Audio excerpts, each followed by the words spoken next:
বন্ধুরা, আজকের গল্পটা একটু অন্যরকম হতে চলেছে, তাই পুরো গল্পটা শোনার জন্য অনুরোধ রইল। আমার কলেজ ভর্তির টাকা জোগাড় করতে না কিভাবে কাকুর সাথে কাজ করল তা আমি নিজের চোখে দেখেছি, আর সেই সুযোগে আমিও বায়না ধরলাম মায়ের সাথে কাজ করব।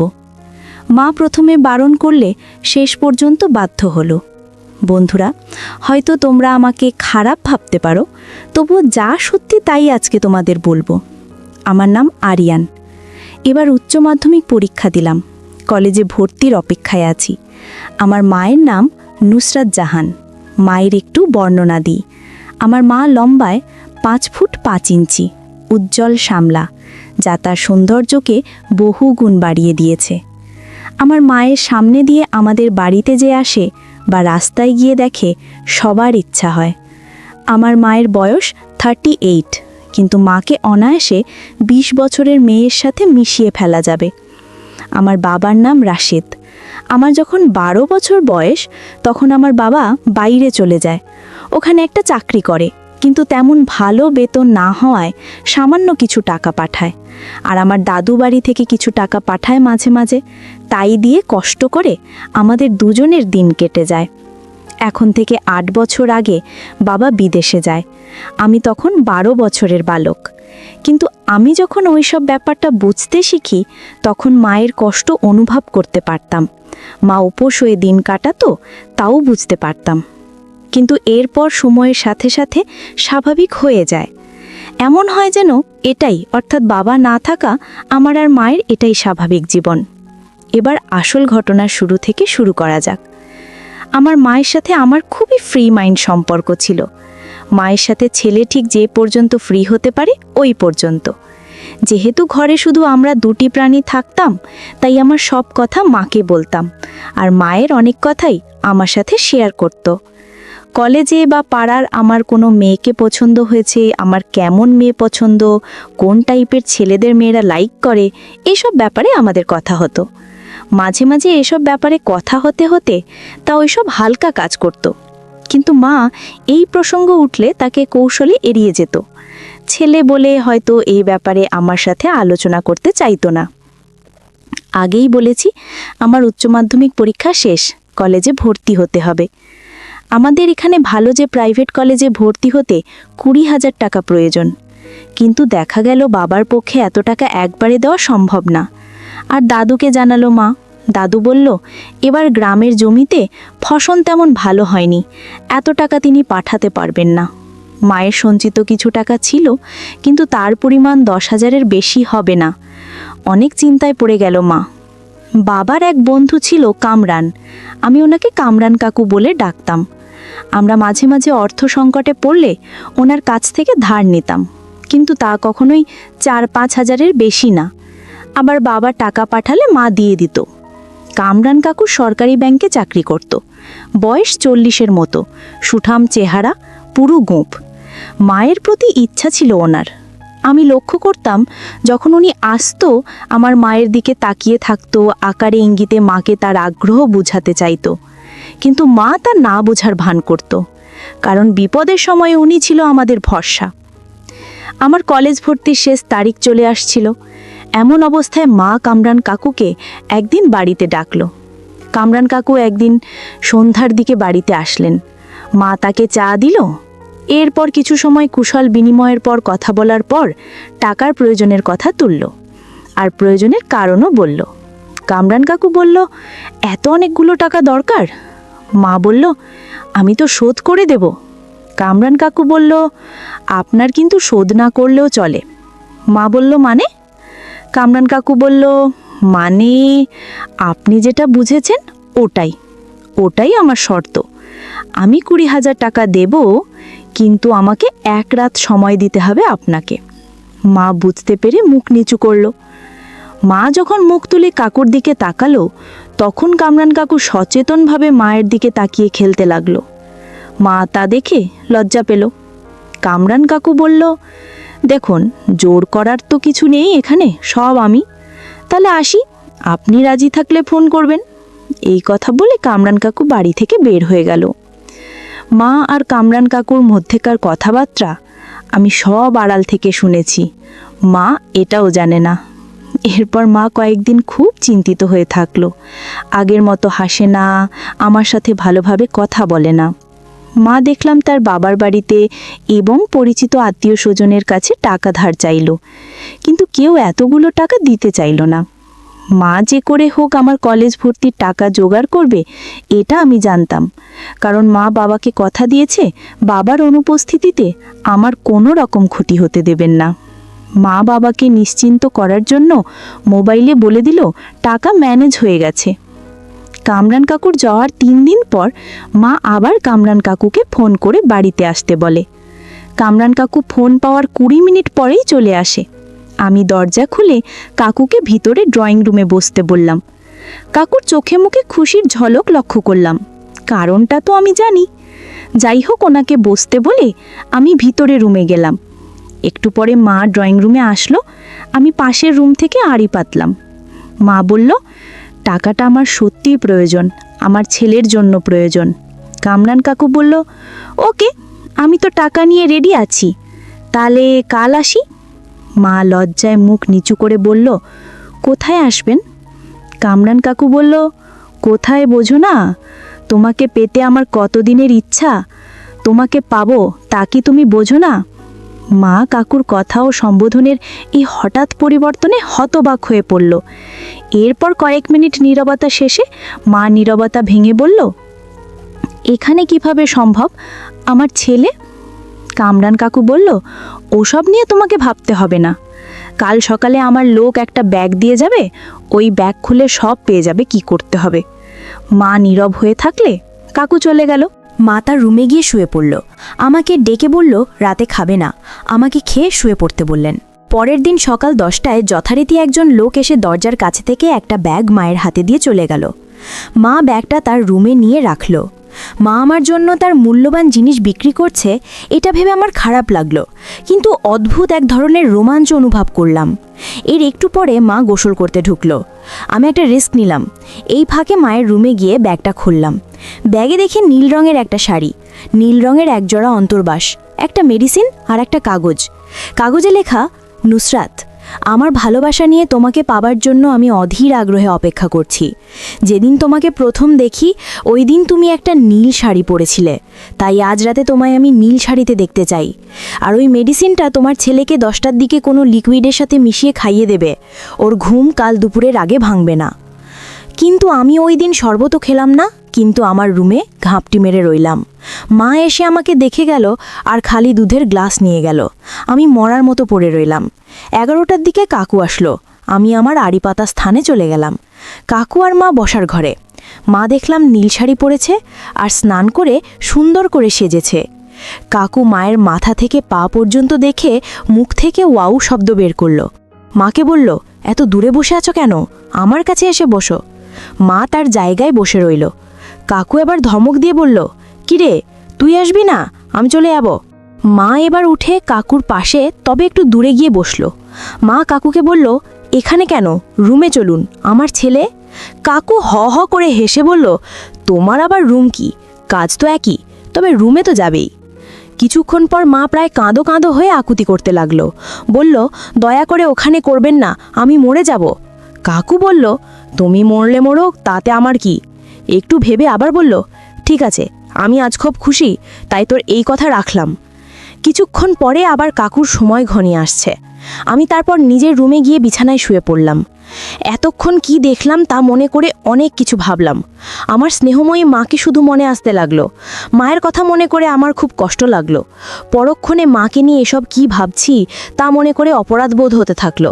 কিন্তু যে মা বাবার অবর্তমানে তার বন্ধুর সাথে, সেই মাকে নিয়ে স্বভাবের দোষ নেই এটা বলে নিজেকে বুঝলাম। কিন্তু আবার মনে হলো মা তো আমার জন্য এসব করলো। এভাবে উথাল পাথাল করতে লাগলো আমার মন। মাকে সেবা যত্ন করার ইচ্ছা আমাকে কুড়ে কুড়ে খেতে লাগলো। সেই সিদ্ধান্ত নিলাম, মা যখন আমার বাবার অবর্তমানে, মায়ের সব দায়িত্ব আমার হওয়া উচিত। ঘুম আর আসলো না। সারা রাত মায়ের কথা ভেবে কাটালাম। এক ঘুমে দুপুর 2টায় ঘুম থেকে উঠে গোসল করার পর খাবার টেবিলে গিয়ে দেখলাম আমার খাবার দেওয়া। মায়ের অদ্ভুত পরিবর্তন। নিজে খেয়ে নিজের রুমে শুয়ে আসে, আমাকে একবার ডাকলোও না। যাই হোক, আমি খেয়ে নিলাম। মায়ের দরজার কাছে গিয়ে দেখলাম মা আমার পিছন ফিরে ঘুমিয়ে আছে।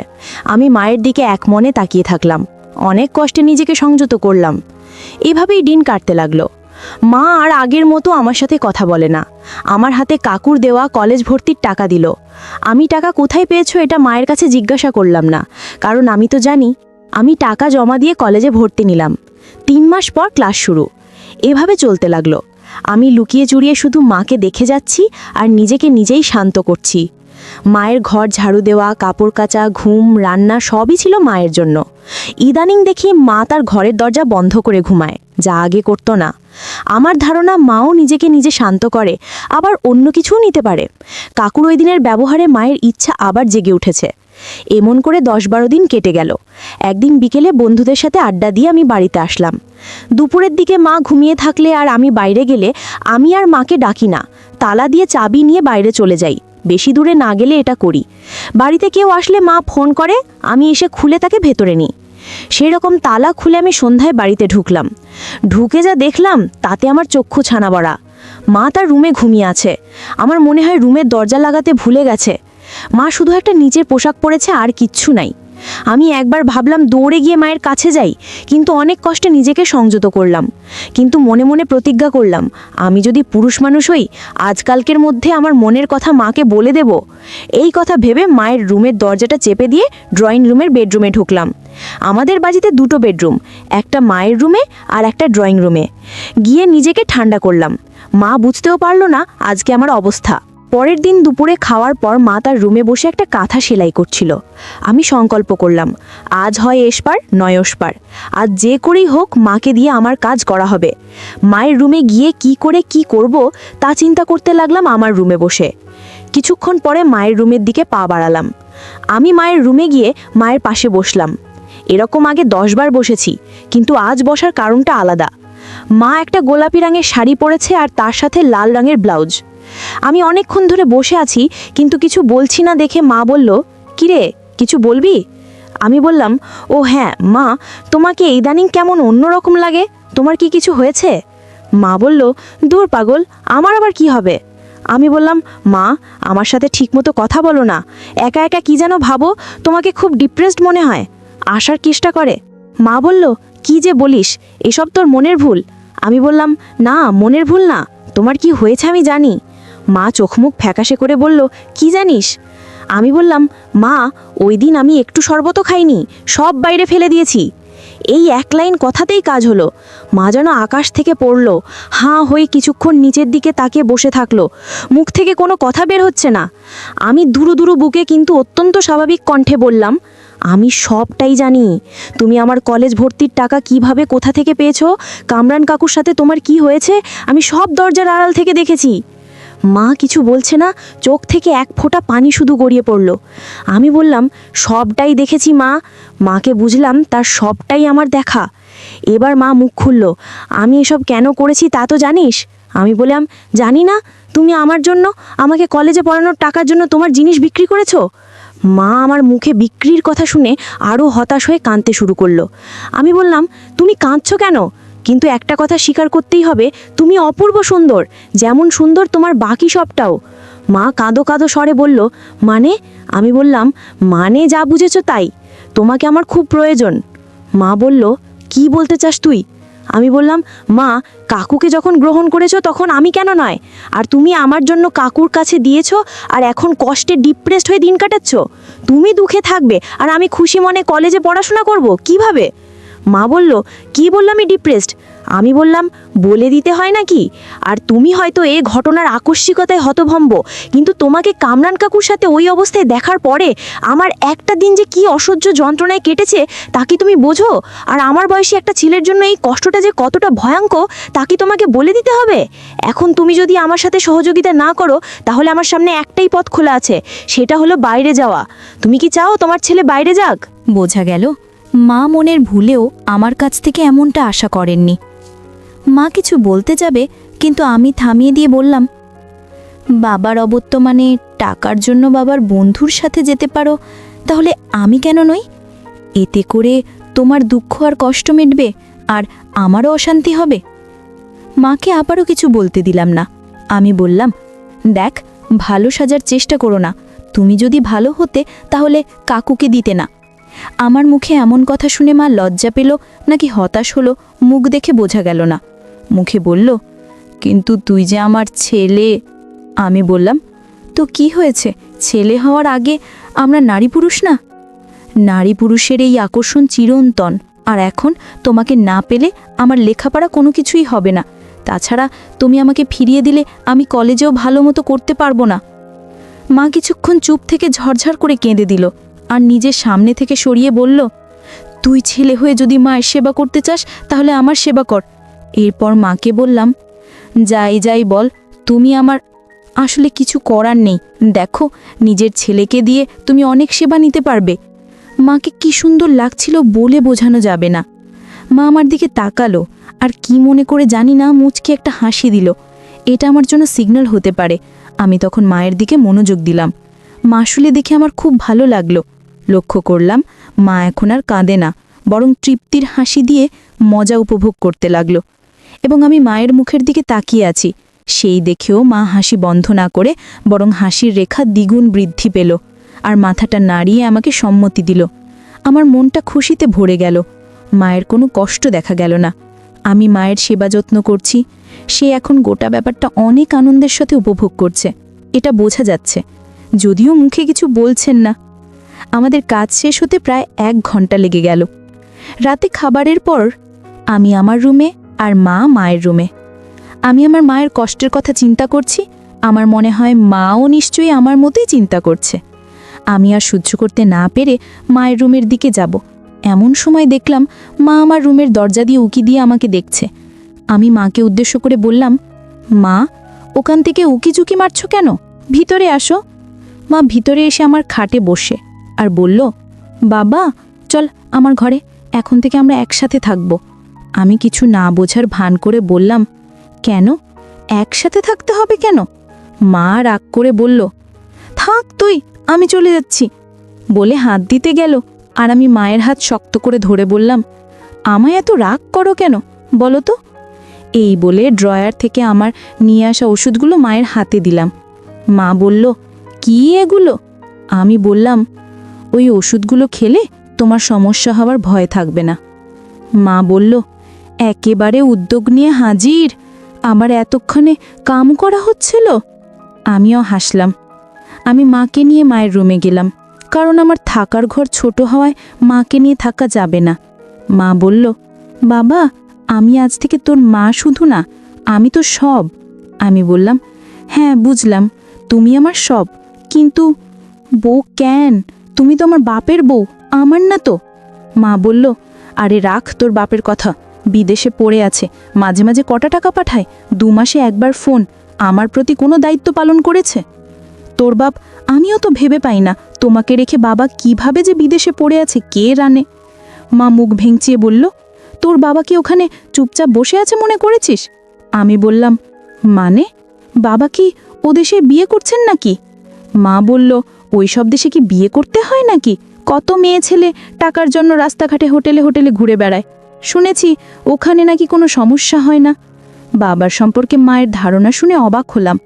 মা বলল, এখন তুই আমার স্বামী, শুধু তুই আর আমি। যখন বাড়িতে থাকবে এটা আমাদের রুম, কিন্তু স্ত্রী নয়, মা হিসেবে তোমাকে চাই। আমি বেশি খুশি, তুমি আমার ভালো মা। মা বলল, তাই নাকি? আজ থেকে তোর আর আমার মধ্যে কোনো বাধা থাকলো না, না? তুই আমাকে যা খুশি বলতে পারিস, আমি ওকে যা খুশি বলবো। আমি বললাম, আচ্ছা, আমি আর তুমি যখন শুধু ঘরে থাকি তখন আমি তোমাকে ইয়ামা বলে ডাক, ঠিক আছে? মা বলল, বাবাই, তুই যখন আমাকে ওই সময় মা বলে ডাকিস তখন আমার যে কি অদ্ভুত ভালো লাগে তুই কি বলে বুঝাতে পারবো না। আমারও তোমাকে ওসব নামে ডাকতে খুবই ভালো লাগে, আমার মা। মা, আগামীকাল আমাকে এক বন্ধুর গ্রামের বাড়িতে যেতে হবে 3 দিনের জন্য। আমরা 3 ফ্রেন্ড মিলে যাচ্ছি, কি বলিস আমি কি করে থাকবো এই 3 দিন? আমি বললাম, মা বুঝি তো, বন্ধুরা এত করে ধর্ণা করা যাবে না। আগে কলেজে ক্লাস অফ করেও যেতাম এই সময়, আর এখন তো কলেজ এখনো শুরুই হয়নি, বুঝতেই পারছো। তাই আর না করার কারণ খুঁজে পেলাম না। এই সময় ওদের গ্রামে একটা মেলা হয়, ওই মেলা দেখতে আগেরবারও গিয়েছিলাম, এবারও যাওয়ার প্ল্যান করেছে ওরা। মা বলল, কি আর করার, যেতে হবে যখন যাবি। এই কথা বলে মা একটা দীর্ঘশ্বাস ফেলল। মায়ের চোখে ঘুম নেমে এলো, আর আমি শুয়ে মোবাইল ঘাঁটতে লাগলাম। পরের দিন সকালে ট্রেন স্টেশনে বন্ধুদের সাথে মিলিত হলাম, আর আমার এক ক্লোজ ফ্রেন্ড রজতদের গ্রামের বাড়ির দিকে রওনা হলাম। 3 দিন আমরা রজতদের ওখানে থাকলাম, মেলা দেখলাম, অনেক মজা হলো। কিন্তু মায়ের কথা মনে পড়লেই মাঝে মাঝে বড় হয়ে যেত। সুযোগ পেলে নিজেকে নিজে শান্ত করি। মোবাইলে মায়ের সাথে কথা হতো, কিন্তু সব সময় বন্ধুদের সাথে থাকায় আমি তেমন কিছুই বলতে পারতাম না। মা শুধু বলল, তারা। আমি হু হু করতাম আর পাগল হয়ে যেতাম। তবু অনেক কষ্টে নিজেকে স্বাভাবিক রাখার চেষ্টা করতাম। 4 দিনের দিন বিকেলে আবার আমরা বাড়ির উদ্দেশ্যে রওনা হলাম। ট্রেনের ক্যান্টিনে খেয়ে নিলাম। আমার স্টেশনে নেমে যে যার বাড়িতে চলে গেল। আমিও বাসার দিকে রওনা হলাম, আর খুশিতে মনের ভিতর ধিক ধিক করতে লাগলো। বাসায় পৌঁছতে পৌঁছতে 12টা গেল। আমি বাসার দরজা নক করলে মা দরজা খুলে দিল। আমি তোমাকে দেখে ভিমরি খেলাম। খুব সুন্দর করে সেজেছে মা। কাকুর সেই নীল শাড়িটা বহুদিন পরে আজ পরেছে মা। আমি বললাম, কি ব্যাপার মা, এত সেজেছ কেন? মা বলল, কই যাচ্ছি, তুই 3 দিন বাইরে ছিলে, তাই আজ একটু ভালোভাবে নিজেকে তার সামনে পরিবেশনের চিন্তা করলাম। আমি বললাম, ওহ মা, তোমাকে আবার সাজতে হয় নাকি? তুমি তো এমনিতেই অনেক সুন্দর। মা বলল, যাই বাড়িয়ে বলছিস। এত সুন্দর হলে আমাকে আমার প্রিয় নামে একবারও ডাকলি না কেন? এই কথা বলে মা অন্যদিকে তাকালো। আমি বললাম, দিস, রাগ করো না আমার মা। মুচকে একটা হাসি দিয়ে বলল, আমি খেয়ে নিয়েছি, তুই হাত মুখ ধুয়ে খেয়ে নে। আমি বললাম, আমিও খেয়েছি। তাহলে তুমি? আমি হাত মুখ ধুয়ে রুমে আসছি, তুমি আমাদের রুমে যাও। এই কথার পরে মা রুমে গেল। আমি হাত মুখ ধুয়ে একটা লুঙ্গি পরে আমাদের মা আর আমার রুমে গেলাম। মা উল্টো দিকে ফিরে শুয়েছিল। আমি বললাম, তাই 3 দিন কেমন ছিল? মা বলল, কেমন আর থাক, শুধু তোর কথাই ভেবেছি। আমার খোঁজার কে রাখে বল? একাই ছিলাম নিজের মতো, কিন্তু ভেতরে অনেক কষ্ট পাচ্ছিলাম। আমি বললাম, মা একটা কথা বলবো? মা বলল, এ আবার কি? বলছি না আমরা একে অপরকে যা খুশি বলবো, এতে আবার জিজ্ঞেস করার কি আছে? আমি বললাম, না মানে তুমি বললে না তোমার কেউ খোঁজ নেয় না, আমি না থাকলে তুমি একা থাকো। তুমি কি জানো, তুমি যদি চাও তোমার জন্য সবাই থাকবে। তোমার একটু সময়ের জন্য সবাই কাকুতি মিনতি করবে, তুমি হবে সবার আলোচ্য বস্তু। মা বলল, মানে তুই কি বলছিস? কিছুই তো বুঝতে পারছি না। আমি বললাম, মা দেখো, তুমি তোমার এই মূল্যবান গহনা সম্পদ দিয়ে সকলকে তোমার ঘোরাতে পারে। আমি জানি যে কোনো মানুষ যখন তোমাকে দেখে তখন তাদের খুব ইচ্ছে হয়। এমনকি আমাদের অনেক নীতিয়াত্ম মেয়ের মধ্যেও আমি এটা দেখেছি। এখন তুমি যদি একটু চান্স দাও তাহলে কি হবে বুঝতে পারছো? তুমি হবে সকলের নয়নের মণি। কেউ খোঁজ নেয় না বলে আর আফসোস করতে হবে না। মা অবাক হয়ে বলল, বাবা তুই যা বলছিস ভেবে বলছিস তো? আমি বললাম, হ্যাঁ মা, আমি সব ভেবেই বলছি। তুমি তো বলেছ বাবা বাইরে কি করছে, বাবা যদি করতে পারে তুমি পারবে না কেন? সবারই নিজের জীবনকে উপভোগ করার অধিকার আছে। এখন তুমি চাও কিনা সেটা বলো। মা বলল, সেই না হয় হলো, কিন্তু। আমি বললাম, কোনো কিন্তু নেই। মা বলল, তুই এখন আমার সব, তুই যা বলবি তাই হবে। আমি বললাম, এই তো আমার লক্ষ্মী মায়ের মতো কথা। তবে আজ থেকে দেখো আমাদের জীবন কত অ্যাডভেঞ্চার আর মজায় ভরে ওঠে।